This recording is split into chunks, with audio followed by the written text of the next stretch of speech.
मेरे भाई मेरे दोस्तों, পৃথিবীর জমিনে রব্বে কারিম ওই মা বাবাকে কত বড় দামি নিয়ামত করে পাঠিয়েছেন।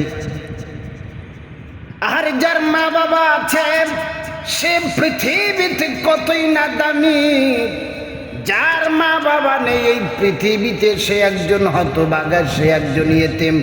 তার মতো হতভাগা আল্লাহর জমিনে আর কেউ নাই। এই জন্য মেরে ভাই মেরে দোস্ত, তুমি নামাজ পড়ো, রোজা করো, দান সাদাকা যাই কিছু করো না কেন, অবশ্যই যদি তোমার মা বাবাকে তোমরা জীবিত পাও অবশ্যই খেদমত করবা।